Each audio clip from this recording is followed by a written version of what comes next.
Very good. Okay.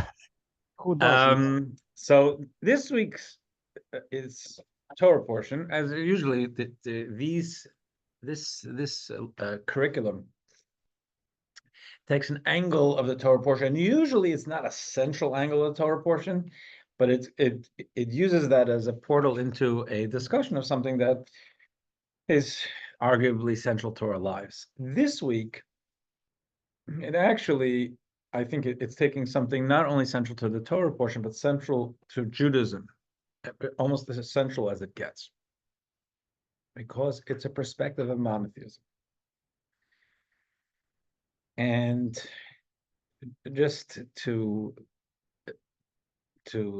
start it off, in this week's Torah portion, which they don't mention here, but in this week's Torah portion, Moses, actually, this whole fifth book of the Torah, just to recap what we said, there's the 5 books of the Torah, and the lessons and the guidance and the mitzvahs, but it's all framed in a chronological story of starting from creation, moving its way through the Jews in the desert, and the story, so to speak, of the story of the 5 books of Moses ends with Moses passing away in the desert, and then shortly afterwards, they go into the Promised Land, which is the next book, the book of Joshua, the book of Scripture, with the 5 books of Moses, and there. So that's the framing, the chronological framing of the story. The fifth book of the Torah is Moses speaking to the Jews in the last 5 weeks or so of his life, 37 days. And it's in a very different tone of voice. It's not, and God spoke to Moses, but God spoke to me, or I said to God, because Moses is speaking in the first person. And it's a leader, a parent, so to speak, really, speaking to his people, children, when he knows he's going to die. He knows it's not just that it's the last 5 weeks of his life. He knows it's the last 5 weeks of his life. He knows that he's going to be passing away.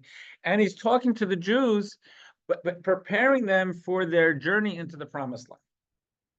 Because the journey into the Promised Land isn't just a change of location, it's a change of reality. They've become a nation in the desert. The desert, they've been living miraculously. They're living on manna. They're living with protection of clouds of glory. They're living an otherworldly experience. They're not in the real world making a living, paying a mortgage, dealing with clients and vendors. They're living a snapshot of life which has never existed before or after. So now the Torah has given them a framework for life, and they have to implement it in a society, in a new world. So he's preparing them for not just changing venue, which they did change, and they're getting out of this dream world of this spiritual nirvana of being able to being taken care of by God, and all they have to do is contemplate the secrets of the universe. They're going to go and hit the real world, and they're going to get into the Promised Land. They're going to build societies and deal with life as we know it. But now they're not just doing that, like they did in Egypt or before they were in Egypt. Now they have a whole new program, 613 mitzvahs.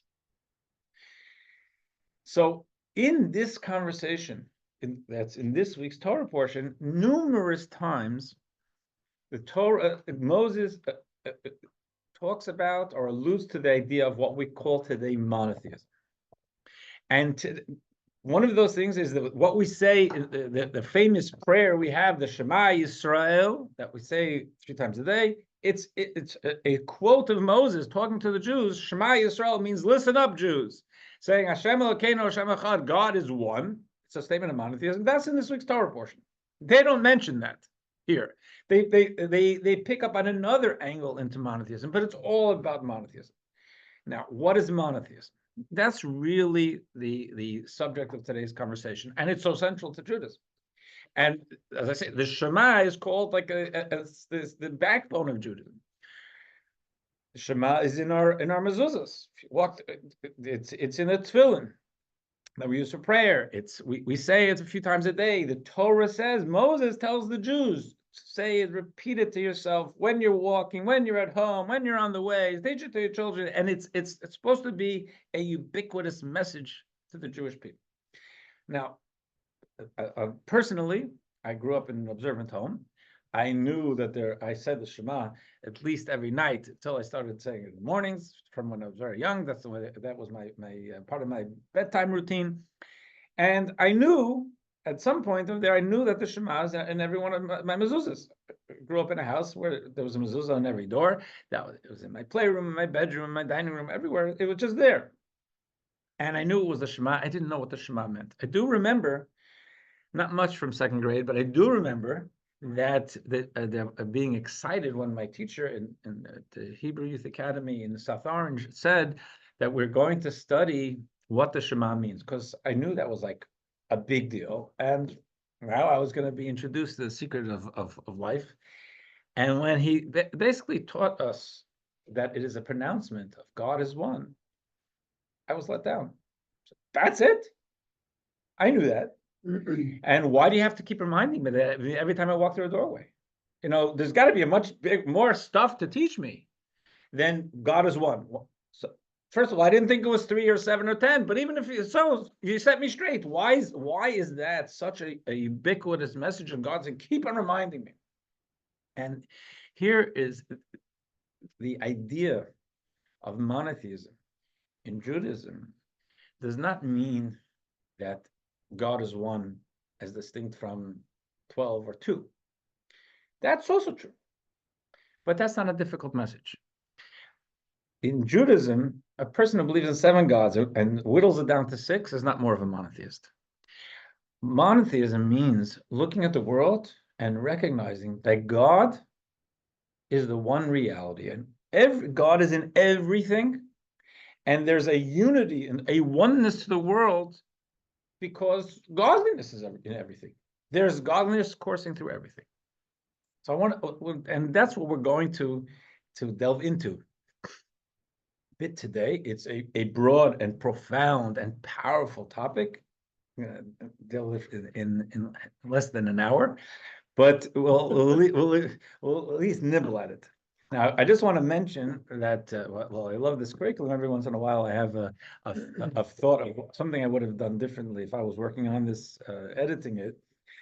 The piece, that shows up in the book, and actually I put it into the email that went out about it. Says the world doesn't exist, and the subtitle, why nothing can get in the way of good. Nothing get in the way of good, totally good. The idea of saying the world doesn't exist, I think is not a properly worded statement, because the world does exist. How do we know the world exists? Because the Torah says, in Bereshis bara Elokim, in the beginning, God created the world. The Torah testifies to it. Even if you say that it's an illusion, the Torah says so. Another thing. But this is actually a continuation of the thought from previously of the difference between images and objects. The thing is, it's not just an image. We have an image problem, but to say the world doesn't exist means it's a mirage, to me. So since I hear it that way, to look at a mirage is not a Torah way of looking at it. Torah believes that when you light a Shabbos candle, or when you put a quarter, give a quarter to a poor person, you've done something, made a change within the world.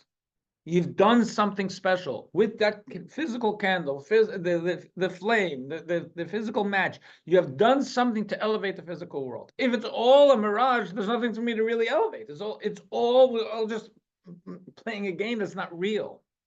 The world does exist. God created a world, not a mirage. However, the world we're going to explore, the world doesn't exist in the image most of us will have instinctively. And you just think about it for a second. We'll talk about it now as we go through. There's so much we don't see. We see only a small part of the electromagnetic spectrum. So if there's a bee flying here, and I say, I see all the light in this room. Actually, I don't. The bee sees the things I can't see. If I'm looking at a table, it's a table. What's a table? It's a table. What's made of plastic? There are atoms that are vibrating. If I had special vision where I could see the what I'm going to call the quantum level of this table, it would be a table, but it would be a very different looking table. Yeah, I would see its core. I would see what makes it the table. And while this plastic would still be here, and my glasses and my phone and my seltzer could still sit on it, I would see it with greater context, because we have limited tools and we see the tip of the iceberg. And that the idea of understanding monotheism in a deeper way means recognizing that there is this, I'm going to call it a quantum level of divinity in the world that we don't see. Doesn't mean that this table is not real, as I say, it is real, but it's not the whole picture. And if you think about them, and then we'll get into this, if you think about the fact that atoms vibrating within the table, okay, that's cool. But what if it's godliness that's really the force that creates the table? So then it's not only that it's a different context. I'm seeing that the table itself is not as independent in existence as I thought. Just like this outer veneer is dependent on the molecular structure or the atomic structure. Here, when it comes to the world, there's a divine structure, and I think about a table. God? There's no God in here. It's a table. Oh, you're sophisticated. You say there are atoms, really, if you take with a microscope. What we're saying is if you look through a Torah microscope to understand the depths of what brings the world into existence, there's a godliness everywhere. That's the spiritual atomic flow. But now let's get into the language over here. I'm going to share PowerPoint. Okay. I'm sorry. Yes, it's on page. No, it's page 36. Yes. Okay. So here, this is, as I said, the language in the Torah. It's God. It's Moses talking to the Jews. And remember that. So the beginning of their 40 years, they have this they've come out of Egypt. The whole Passover story. They see the God really kicking in the door of nature. They're the 10 plagues to the Egyptians and the splitting of the sea, and they come to Sinai, and they're just face to face with God. They have these totally supernatural events, but that was 40 years ago, and now he's going to pass away. And Moses understands that those who experienced it. You don't naturally pass on your experiences to the next generation. You got to talk about it. So he says. There's a lot of this in this book, but in this week's Torah portion, they selected 4 verses. Moses is talking to the Jews. He says, "Inquire, please, about the early ages that came before you, from the day God created humankind on earth. Has anything this grand ever occurred or been heard from one of the heaven to the other? Has a nation ever heard the voice of God speak to them through fire and survived as you have?" That's by Sinai. Well, look what we just had. 34. He says, or has a God ever performed miracles to come and extract one nation from the midst of another, meaning the Jews from the Egyptians, out of Egypt, with trials, signs, wonders, war, a strong hand, an outstretched arm, and great awesome events. Everything God did for you in Egypt before your eyes. So he's saying, you guys, you witness this. You are witnesses to history. So look what you saw. This isn't something that it takes faith. You saw it. Sinai, and before that you saw Egypt. And then he throws in a language. You were shown so that you would know that God is the God, there's none besides him. You know that there's none besides him. And what does that mean? You know there's a God. How do you know there's none besides him? Maybe there's a weaker God who's not showing stuff. Or maybe God beat up the Egyptian God. Or maybe there's someone else who's asleep. How do you know there's one God? Nothing here seems to tell us that that prove that there's one God as opposed to a second one. Inferior, maybe. So God, we bring here. Second, okay. One of the classic commentators, Rabbi Svarno, he says his perspective on trying to understand these verses says the blessed God showed you all these miracles for you to contemplate, know beyond the shadow of a doubt that God is the God. That you understand, it doesn't prove that there's a negative, there's no other God, but it shows you that really that's a primary force. You've seen the majesty of God or controlling nature speaking to you. It's you know, say God's the man, but God's God. This who we're confident that God is God. But there's another one, it could be a separate conversation. But the commentary in the Torah, Rashi, says something a little bit more cryptic. It says when God gave the Torah, he's speaking specifically about Sinai, and there was this revelation of the divine. It says it opened all 7 heavens for them. There's this idea of different levels of spiritual layers that people can access. It's not literally spatially 7 heavens, but there's this idea of 7 levels of being able to access God. In other words, there was no filters between you and God. And as he tore open, first it was open, now it's as he tore open the heavenly spheres. So in other words, God said, the imagery is God tore open any of the layers of connection, but in other words, we all have layers in the way we interact with each other. We don't necessarily show all our cards right away. We present ourselves in different ways, and the more you get to know someone, the deeper you go. So, but here, and there are layers, there are veils within God also. God doesn't show the majesty and everything right away. God leaves space for us.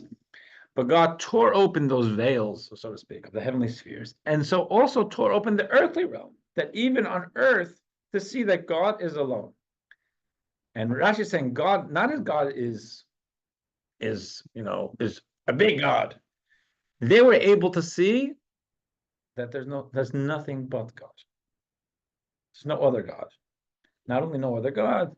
Now, again, not to say that everything else is a mirage, but godliness is the oneness of the universe. Let's dig into this a little bit.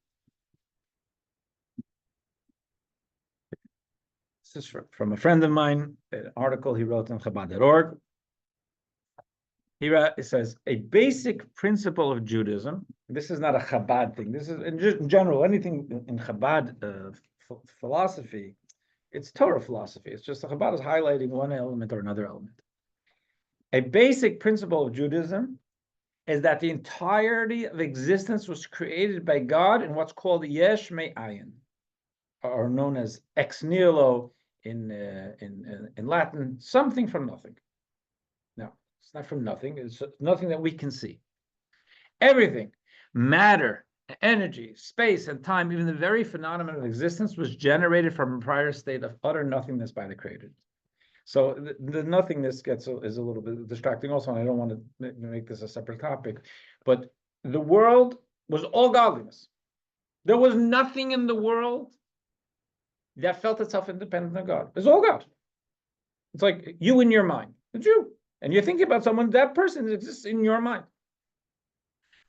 Then God said, I want an other.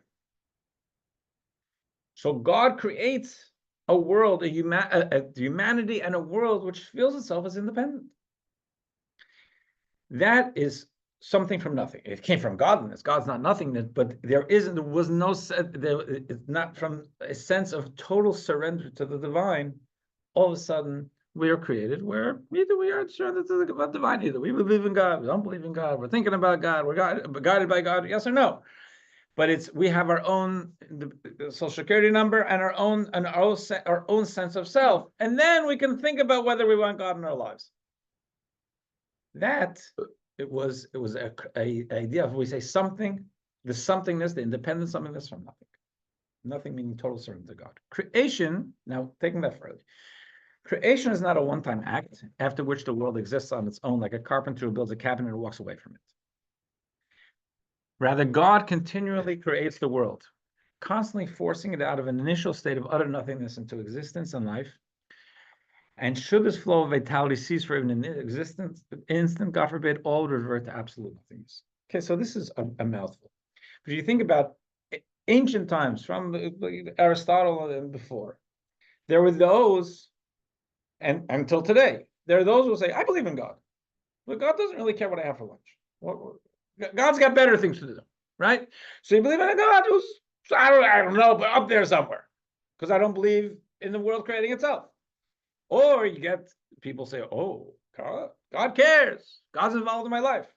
God's involved, God. And some people find that hard to accept. Maybe sometimes emotionally also, because stay over there. I want to take care of my own life.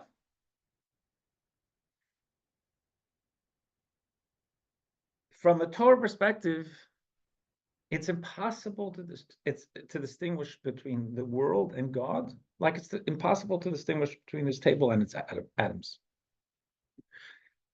It's the atoms are what give the table its reality. You can't distinguish between the two. I want to suck at my DNA because I don't like it. It makes me. It's me. The idea of godliness is what gives us our existence, gives us our character. It's not a distant thing. We're saying God's up there beyond Pluto, and maybe he listens to me on Rosh Hashanah and Kippur. God is part of me. And to the extent we say that the language of Torah authorities and from the times of the Talmud is that it's consistent.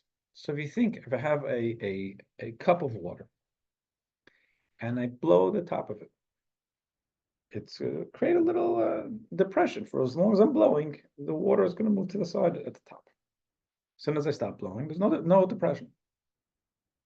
Did that depression not exist? It existed.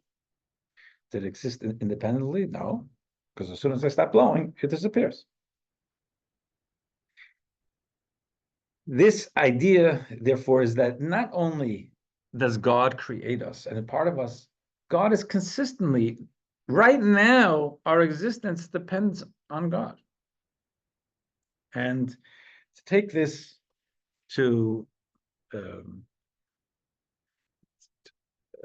4a from the founder of Chabad in his book, and he has a whole section of the book dedicated to this idea, the second section of the Tanya. They're quoting from chapter 3. The light of the sun that radiates upon the earth and its inhabitants will serve as an analogy for understanding this idea of godliness in our lives, and that godliness is our life. We refer to the ray of light, and I've mentioned this type of analogy here from time to time, that extends from the sun in a manner that is visible to all, and it illuminates the earth and expands to the universe. So we're sitting in the library, there's a window here, there's rays of the sun coming through. So right now, talking about the rays as it's illuminating my life in Basking Ridge, far away from the sun. But it's obvious that the ray is also present in the body of the sun's globe in the sky. That ray of the sun at its source is part of the big ball of fire that's the sun globe. If it can extend and illuminate at such great distances, it can certainly shed light in its own place. So it exists. The ray exists in the sun globe. However, there in its own place, the ray is considered to be absolute nothingness because it is completely subsumed within the ray, the sun, its source. Let's say we're sitting here, we're going through an exercise. I go through this window, you go to that window. We're trying to look at rays of the sun coming through. And it's a ray. The ray coming through over there, you see that ray? That's a different ray of the sun. You call him Ray. There's Ray, you call this one Raymond. We give different names because it's different rays of the sun. What is it? It's an expression of the sun, but it's really just light. But it's what it has. It is individualized. What happens with that ray when it's in the sun? Even if you could look at the sun, you have special glasses. It's indistinguishable. It's all part of the great fire. So what it's saying here is there in its own place, the ray is considered to be absolute nothingness. Not that it doesn't exist; it's just lost in the hugeness of it. There's something in Tuesdays with Maury. I wanted to print it out. Mitch Albom wrote Tuesdays with Maury. With him, his visits with his Professor Maury Schwartz. And one of the things that Maury told him, I wish I had printed it out. Actually, you may have it on the. Sorry. This is dinner with Maury. Tuesdays with Maury. On Tuesdays. Yeah. No, this isn't Tuesdays with Maury, but there was something that helped. No, it's not here. Okay. It was something about. He said, you look at one wave, it says to another wave as they're going towards the shore. He sees the wave ahead, saying it's how it splits into splinters as it hits the rocks. And one wave says to the other, again, I'm just using my words, says, look where we're headed for obliteration. The other wave says, you're not a wave, you're the ocean. You're not going anywhere. You're all part of a larger whole. And the ray is considered to be absolute nothing. Again, not that it is nothing. It's just lost in the wholeness, because it's completely subsumed within the sun at source. The light ray we see is merely a glimmer that radiates from the sun. However, within the expanse of the universe, under the heavens and upon the earth, sitting here in Basking Ridge, where the sun is who knows how far away, the body of the sun's globe is not present. The light ray appears to the beholder to have an actual existence. That is where the term existence can be applied to it. So this is a ray, and that's a ray. And you're not fooling yourself and say, oh, I have a ray of the sun, which is different than that ray of the sun. But that's when it's detached from its source. However, so long as the ray remains within its source, the sun, the term existence cannot be applied to it. It can only be called nothingness. Of course, it's not nothing. It's just subsumed in a larger something.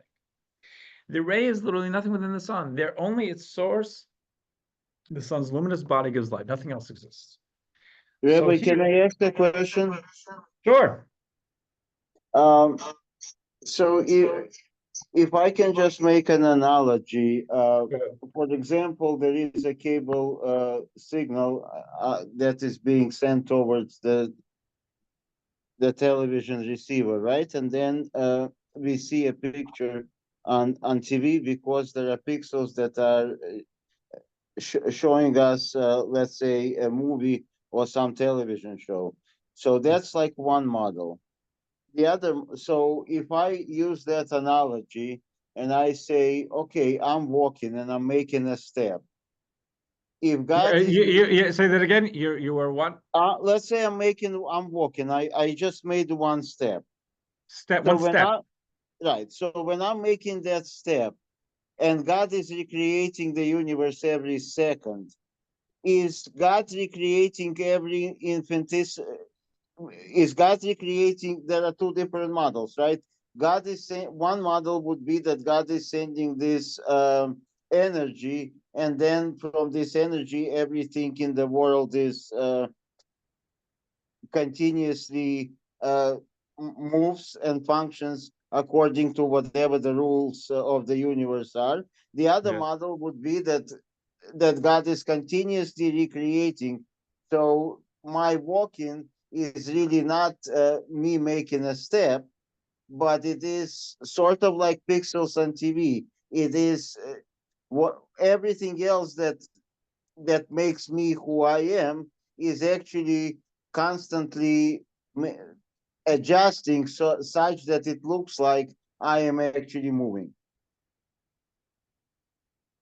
I'm not sure. I'm appreciating the distinction in what you said.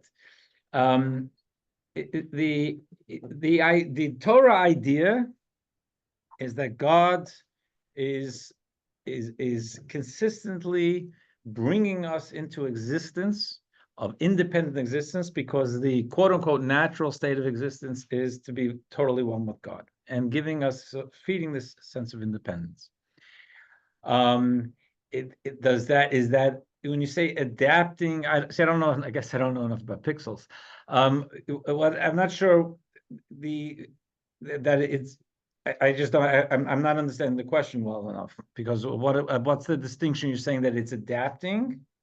Like, is God, for example, sending the energy, and that energy continuously feeds whatever is built, so that continuously moves and advances, versus that each individual or each individual part of the universe, or whatever God created, each individual piece of it gets recreated every single second or split second.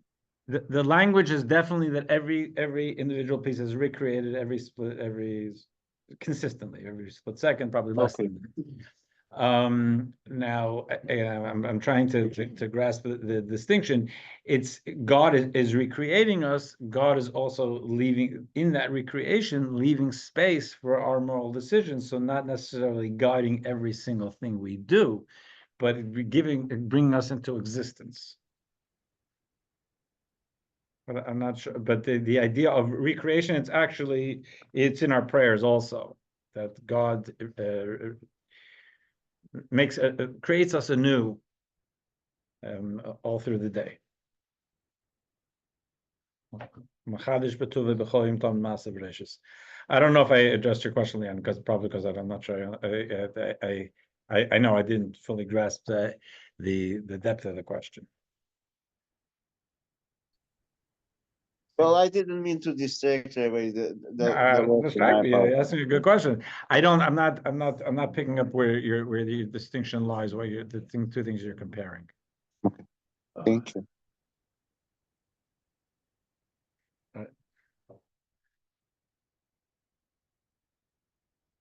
So I guess we'll go forward to 4b.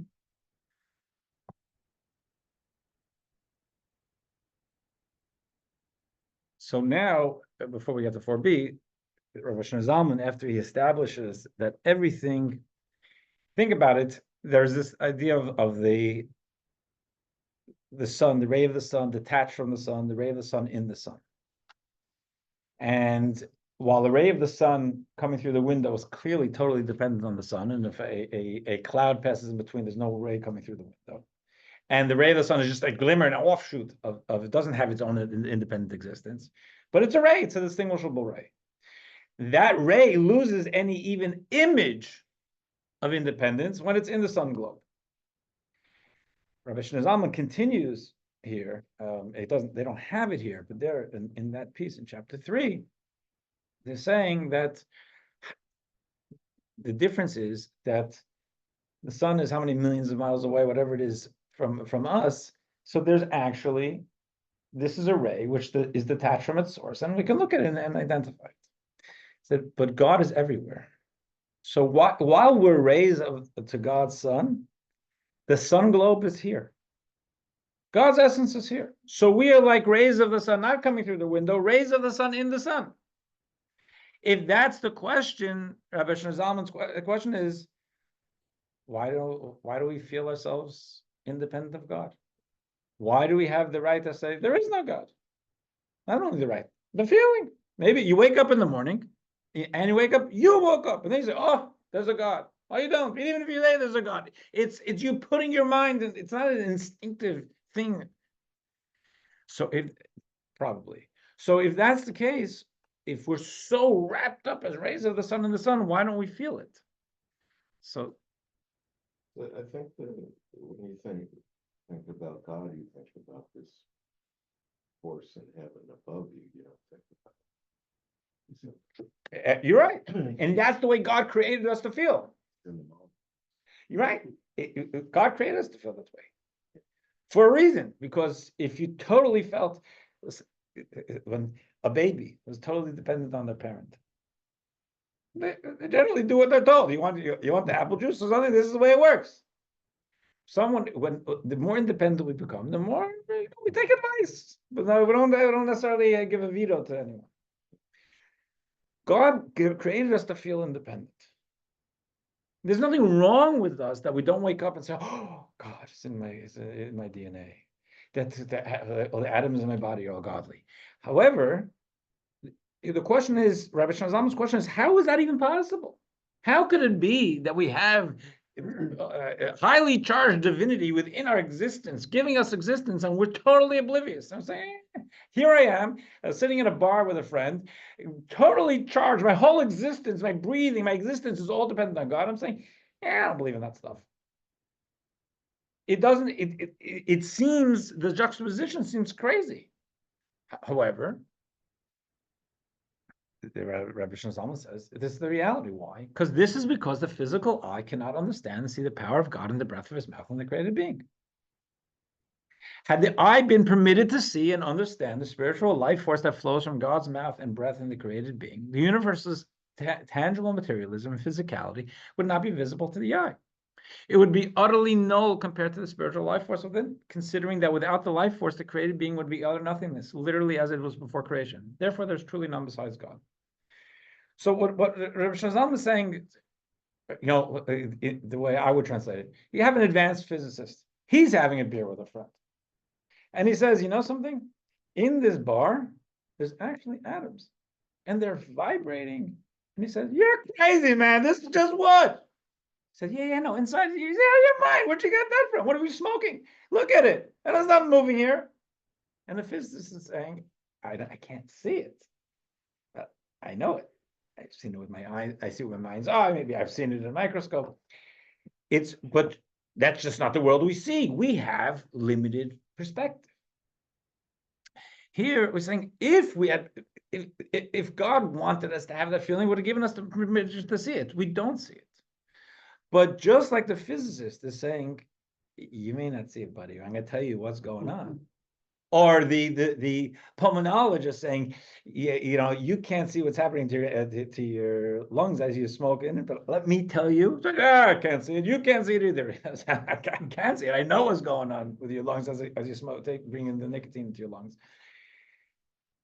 The Torah tells us that we are totally part of God's oneness, and we are given the challenge, the gift and the challenge of feeling independent and aligning our lives to be part of that oneness.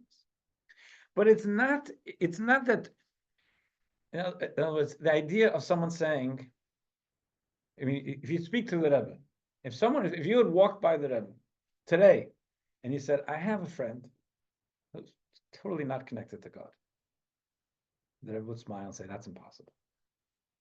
He may not feel connected to God, but he would never let that go because it happened. It's on video. You see it. So no such thing. He doesn't know. Okay, welcome to the crowd. But there's no such thing. It's like you're not connected to your DNA. You're not connected to the atoms that give you existence. The analogy is a dog whistle. Dog whistle's another one. I use it sometimes. The dog whistle. Someone's blowing something. You say, no, nothing. There's no sound going on here. The dog is going crazy because of something. Maybe he saw something. No, you can't hear it. Doesn't mean it doesn't exist. And if you look at 4C, in the analogy, the sun is not present in the expanse of the universe and on the earth. Therefore, the ray can be seen to exist. This is not the case for God's creations. They are perpetually within their source. It's just that the source is not visible to the human eye. Now, let's go back to, remember in I think text 2b, we quoted Rashi. Rashi is the primary commentary of the Torah, and he used this language as, how is it? Moses says to the Jews in this week's Torah portion, he says, you guys, you've had an incredible history. Has anybody ever seen that this relationship with God at Sinai, that you're able to see God? And then ends off that you have been shown that there's nothing but God. So what does Rashi say?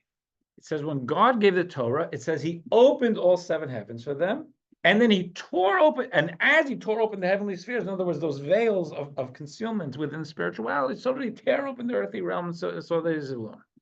So here the Rebbe wants to drill down into the language he uses, tearing open the spheres, or tearing open the earthly realm. Before, Yeah. so. I don't know how long, I don't know, Good. ask this question, but what are 7 heavens? No, I mentioned it before, I guess, maybe before you came in. There's a language that's found in Talmudic language, it's the 7 heavens. Not that we think that spatially there's 7 heavens, but 7 different levels. Heavens meaning is not just, not the clouds. Heavens are levels of spirituality with which we can connect. And there are levels we can pierce. There's these veils. We don't just plug in to godliness. We have to work our way through. So 7 different levels of the transmutations of the energy, or being able to filter it through. And God pushed away all the filters, or tore away all the filters. So one of the things, okay, before we go to text 6, well, it's saying there's a difference. What's the difference between opening and tearing? Open. I opened this can of seltzer.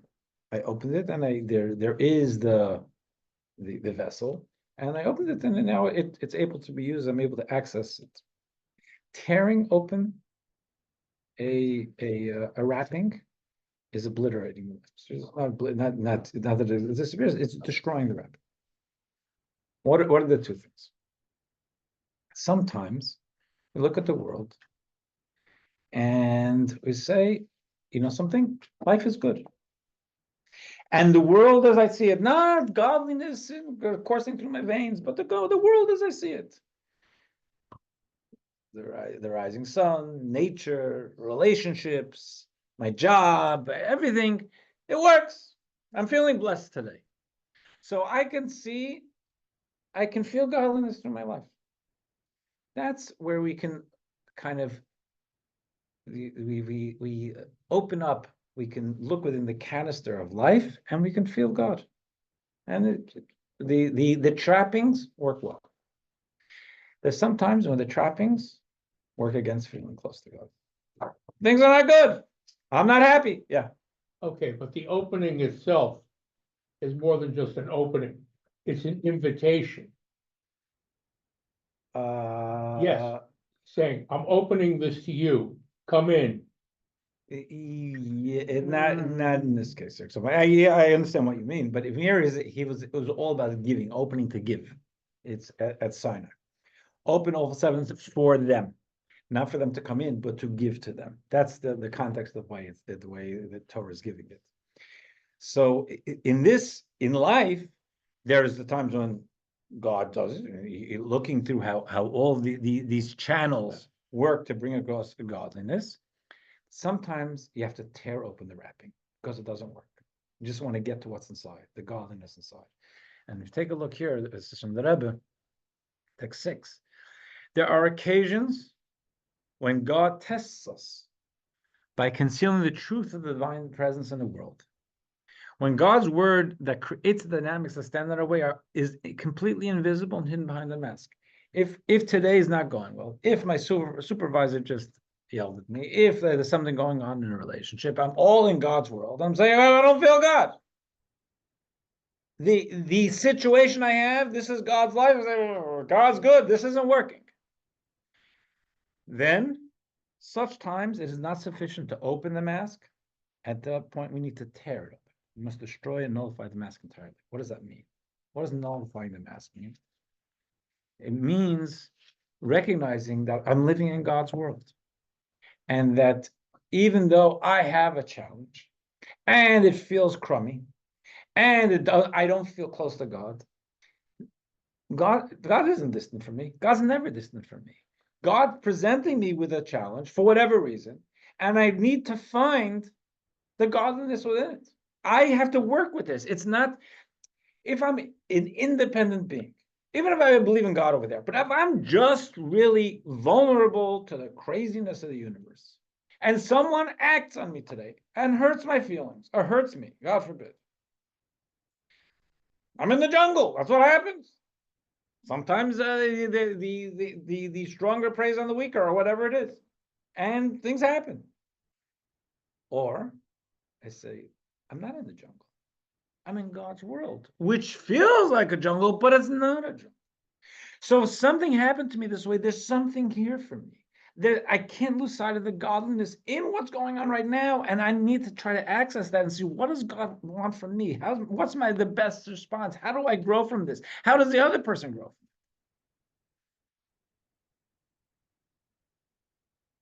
from it? And so this is 7a. Our internal response to being tried and tested is to make a large internal tear. Here, the Rebbe is saying before I go further. The Rebbe says something else here, trying to connect this more personally, saying, for us, we have those veils inside. We have the self-doubt, the self-indulgence, all the different things that go on inside of us where it's hard to get a person to know themselves is quite a feat. Because there's a lot of noise between our outer consciousness and our deepest self. And just like we need to tear away the mask of reality, we need to first tear away the mask of our own reality. What do I really, who am I really? What's bothering me? What's bringing me to this place? And if I can get in touch with my own inner oneness with God, I can connect to the oneness of God in the world. Because we all have souls, and we have a oneness with God deep at the core of our soul. So here he's saying our internal response to being tried and tested is to make a large internal tear. What does internal tear mean? It means to reveal what's really going on. Go against what feels natural. Don't resort to what is familiar, and plow forward with utter determination without restraint. This determined thrust should tear through your higher aspirations and your lower urges. First, you disregard and plow through the concealments, limitations, and veils of your higher faculties, your delights, desires, understandings, and feelings. Then you disregard the veils of your lower faculties, the limitations of your body, mind, and soul. So the Rebbe is taking this, and this is the way of Hasidic thought. It's not just to think about what's going on in the macro and analyzing God and the dynamics of the universe. What about ourselves? What about me? I'm the world. I have between my inner, my best self, my core compass of connectedness with God and humanity, that doesn't come across clearly because I got so many layers that are going on. And therefore, for me to connect with the oneness in the world, first I need to find the oneness in myself. And also tearing away those using the same language, tearing away those wrappers. And when one gets to that place, he says in 7b, nothing can keep Jews from fulfilling the will of God and from conducting all their affairs according to God's instructions in his Torah. Because nothing exists outside of God, nothing has the power to, God forbid, conceal the truth and prevent us from fulfilling God's will. And one of the things I can see in myself, as I grew up listening to the Rabbi, he always had such crystal clear direction. But as a teenager, sometimes I never questioned the Rabbi's wisdom and accuracy. But sometimes I'd say, I don't know how that's going to work, or how's that going to play in the world, and what's the UN going to think? At a certain point, I realized, why am I molding myself to what other people? If this is what we believe, just say it nicely and say it. Because I'm getting older, I'm getting more comfortable with that. And there's a few things I've come up in recent weeks. Just with the Israel thing, I don't know, this is a large conversation, but the Rebbe was never harsh, never spoke harshly about Israel's enemies. It was never that way. It was saying, get real, and say what you think. And I heard it many times, and I understood. They said they want to be diplomatic, and the UN, and the Rebbe said, stop with the falseness. Say it's your land. Say it. Just see what they say. That you're going to save Arab lives because they will know that you're mean business, and they're going to stop trying to get something that they can't get. And I remember as a teenager, not only that, but along those lines, of thinking, I don't know this will work. But the more as I grow older, I say that's exactly what they should have done. Just recognize that It's God's world. Say it what it is. You don't want to hurt anybody. You respect everybody. You want everyone to have a life, but you're not going to dance to other people's distortions of reality. You want to show it for what it is. And so that's nothing can keep us from fulfilling the will of God and from conducting our affairs according to God's instruction in the Torah, if that's the way we feel. Because nothing exists outside of God. Nothing has the power to, God forbid, conceal the truth and prevent us from fulfilling God's will. And the final one, text 8.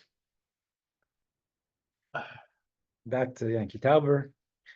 Often, as we journey through life and grapple with its myriad challenges, we experience moments of hopelessness and despair. At these times, we seem incapable of seeing any good in ourselves and our fellow human being, nor of discerning any redeeming purpose in the dilemma or circumstance in which we find ourselves.